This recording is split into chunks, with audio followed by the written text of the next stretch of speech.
right.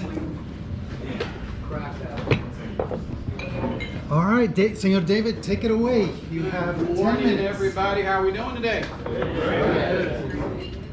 Y'all had more energy for the 60 seconds. Let's try to say good morning, everybody. How are we doing today? Good morning! Very much. My name is David Woods with Squeegee Squad. We hold the chapter's window cleaning season. It's pretty simple what we do. We clean windows. But enough about windows. Talk a little bit more about me. Oh, sorry. Come on, you guys. I always start, hey, this is my journey. I was born a small backwater town called Memphis, Tennessee. Stayed there till I was about 4 years old. Parents decided that wasn't going to work for them anymore. They decided to split up.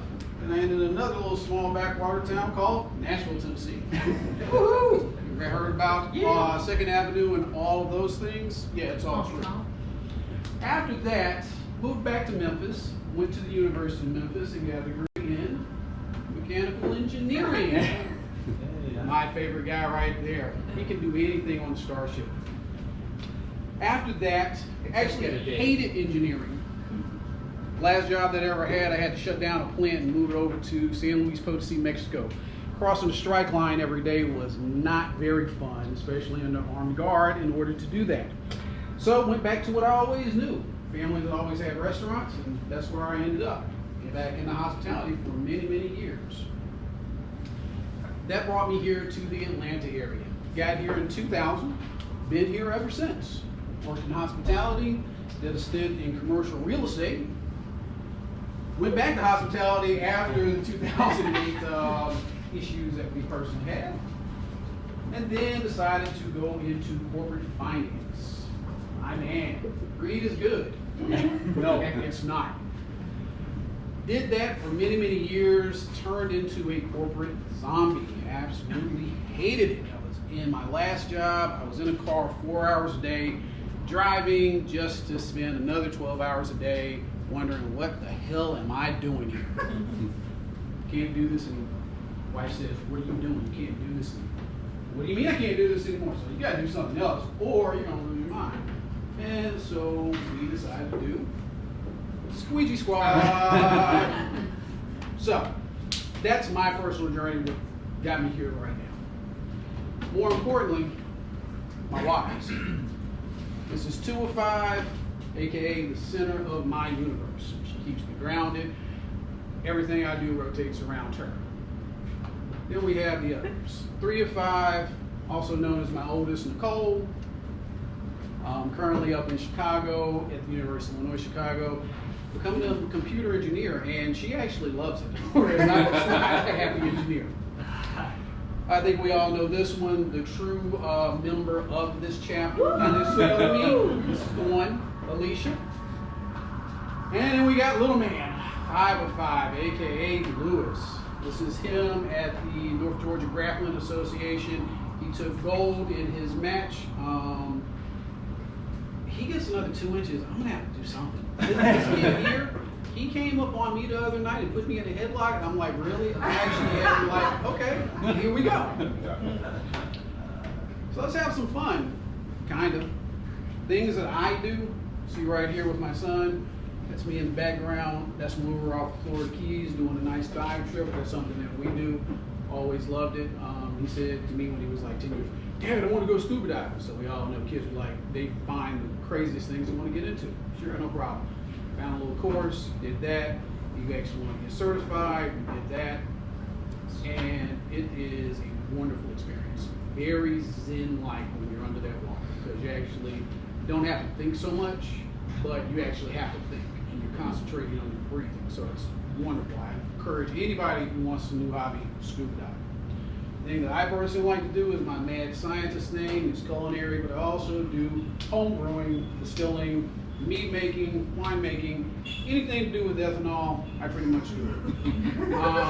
One of the things that really keeps me busy is being a taxi for the kids. Not as much as we used to be, but hey, that is my other hobby, sitting right here.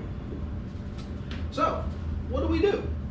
Well, our main line of business is window cleaning. What does that mean? Well, we clean windows in and out. Who thinks this is a simple job? No, you all think it's a simple job because you all use Windex and you're smearing around dirt and all of this, and it can be a simple job, but I like to compare it to mashed potatoes. Mashed potatoes, in theory, are very simple, right? You can really mess them up if you don't know what you're doing. You're gonna have a blocky, goopy mess.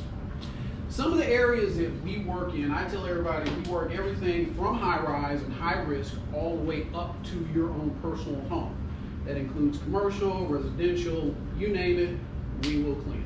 We have guys that will dangle off a building at 300 feet. I have guys that will get on a 40-foot ladder, take care of your personal home, and take care of any commercial space that you have.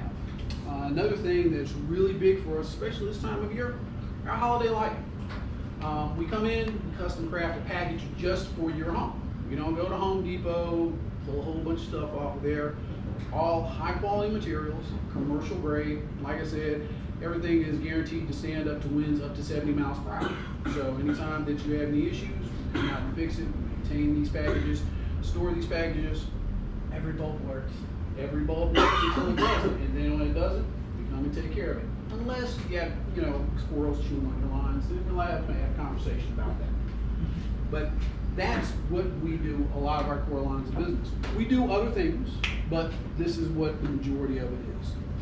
Now, I always ask, how do you do this? Well, these are a lot of the tools of the trade and what we use. We have ropes. This was known as a bosun's chair. You got a guy on a rope. He's sitting on a chair 300 feet above. He's got a bucket hanging on him. He's got some squeegees. He's got some mops hanging onto him. And he's sitting there with this, a descender, because it's going to keep him from falling down. Helps him to control his height at any given time. And he's sitting there. Time to go down. Does the same thing all the way down until he hits the ground. There are certain times when, rope descent is really not an option. There's a lot of OSHA things. There's a lot of errata things that we have to take into account of for safety considerations. If we can't do rope descent, well, we do have other options: boom lifts and swing stages. Okay, boom lift, I think everybody's kind of familiar with. It's on the ground. You guys going up. You'll see, you'll see them called cherry pickers also. They'll go up to whatever height. They do have their limitations on height, and there's always an additional cost that goes along with those type of things. So in a commercial especially, and even in some high-end residential, it's always this consideration of cost versus what the capabilities are. The most expensive thing that we can have is what's known as a sound stage. A lot of high-rises will have these integrated into their engineered structures, but we may actually have to have the stage put up there, rigged up. We don't do that. There are specialized companies that do that. Those things can run for rentals anywhere from $30,000 to $40,000. So once again, having a guy come off a rope, if that's a possibility, definitely is the more economically convenient option for the customer. This right here, that's Bertha. I love it. That is our water-fed pole system, and we use that primarily on commercial, but also on a lot of our residential. It takes water, runs it through a 4-stage filter, gives spectacular cleaning results. Won't even know. It's the same process that they use to create the signing water. Very, very little contamination that goes along with that, so everything cleans off, sheets off very, very nicely. And of course, ladders, squeegees, and hand pumps. That's how we do what we do. Any questions that I can answer for anybody? So if you want to go to Dragon Con, who would you dress up as? I would probably dress up as somebody from the Warhammer era because I'm a bigger guy and I can hide my family better. Yes, sir. What's your recommendation on, so I have a house, how often should I have you guys come in and clean our windows?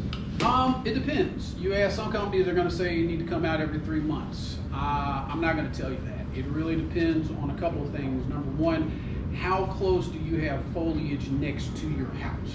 How much open ground do you have next to your house? There are some houses that can really get away for about once a year. There are some houses that do need that every 3 months.